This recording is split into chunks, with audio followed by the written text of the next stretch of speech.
Você que está no meio, no ramo de aluguéis já há algum tempo e segue alguns influenciadores, participa de eventos de aluguel, certamente você já ouviu falar de números mágicos. Eu particularmente não adoto essa nomenclatura, porque na minha visão não tem nada de mágico nesses números. Eu chamo de pontos críticos, momentos críticos, mas vamos lá, vamos conceituar o que acontece. Na sua operação, você vai ter momentos de crescimento. Está crescendo, daqui a pouco você percebe uma estabilização ou algo começa a incomodar na sua operação. Então é a hora de você fazer um investimento.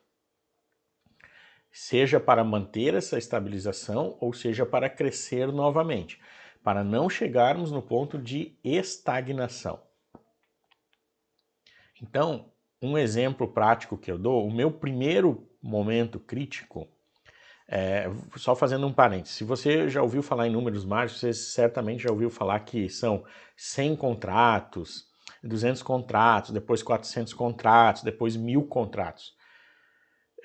Na minha percepção e com as imobiliárias que eu tenho trabalhado, muitas, mas muitas, jamais vão chegar nos 400 contratos. O mercado delas é pequeno, os bairros onde ela atua nem tem, às vezes, 400 imóveis para alugar, fora que existem outras imobiliárias. Então, nós temos o nosso teto, né? Ou, claro, é uma imobiliária que quer crescer indefinidamente, ok, tudo bem, vai acontecer. Mas a grande maioria não vai chegar nesse ponto. E o meu primeiro momento crítico, na minha primeira experiência como gestor de aluguéis, chegou muito antes dos 100 contratos. Eu cheguei nesse momento com 50 contratos. O que aconteceu? Eu tinha que fazer 50 pagamentos de repasse no dia dos repasses.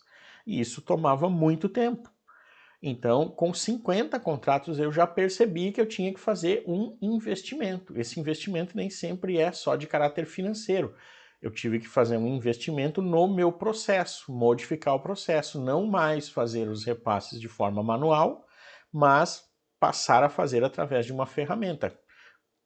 Eu já tinha essa ferramenta, comecei a usar, ou seja, foi feito um investimento dentro do processo, uma mudança com 50 contratos. Com 100 contratos, aí sim, um pouquinho antes de 100, eu já percebi que eu tinha que contratar uma pessoa para atender as manutenções. As duas pessoas que eu tinha no comercial que faziam os contratos com os clientes, não davam mais conta de atender manutenção. Então eu iria estagnar ali, porque essas pessoas passariam a trabalhar mais tempo atendendo pós-venda do que fazendo novas vendas. E como eu queria crescer, meu objetivo era crescer, eu tive que fazer um investimento então e contratar uma pessoa para fazer esse atendimento pós-venda. Mais um pouquinho para frente, não demorou muito, eu já percebi que eu precisava ter uma pessoa para captar imóveis, porque as duas pessoas que eu tinha que captavam e alugavam também já não estavam dando conta, porque a gente já falou na aula anterior, tendo o produto na prateleira, os negócios vão acontecer. Claro, não vai só botar o produto na prateleira e deixar lá. Não, tem um investimento em marketing, ele só não precisa ser tão grande quanto nas vendas. Então eu percebi, eu preciso ter um agenciador, a gente chama aqui um captador, um agenciador. Isso o que acarretou? Um investimento financeiro. Com isso, o meu lucro que vinha subindo, o meu resultado, ele em algum momento ele passa a cair, porque eu ainda não recuperei em crescimento aquele investimento que eu fiz. Então eu tenho aqui uma estabilização, o meu lucro volta a subir novamente. Chega em um determinado ponto, eu tenho imóveis demais administrados, tenho contratos demais.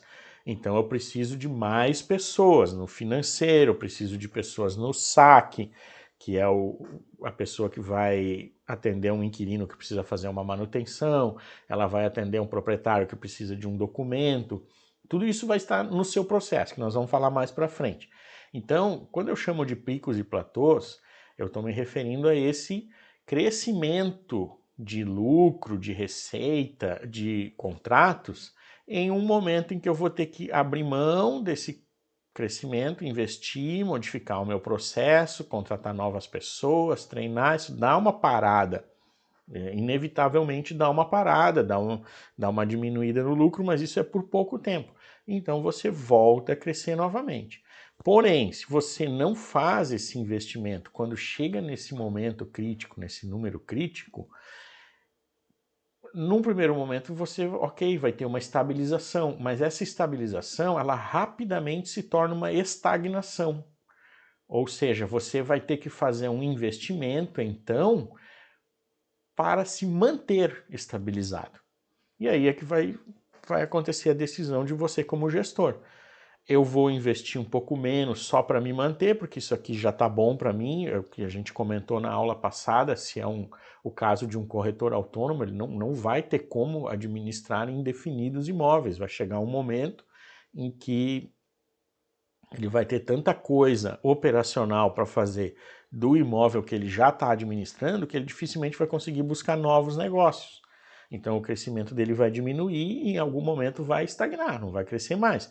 E a estagnação, ela precede a queda, começa a cair. Então a gente tem que trabalhar nesse caso, pela estabilização. Então eu vou fazer um pequeno investimento para me manter no mercado. Vou fazer um pouco mais de marketing, né? Vou contratar uma ferramenta que me diminua a parte operacional, a parte braçal, e aí com isso eu vou me manter estabilizado. Se eu quiser crescer, um investimento um pouquinho maior, vou contratar mais pessoas. Nós conhecemos imobiliárias que administram inúmeros imóveis, vocês vão ver a operação deles, muita gente, muita gente.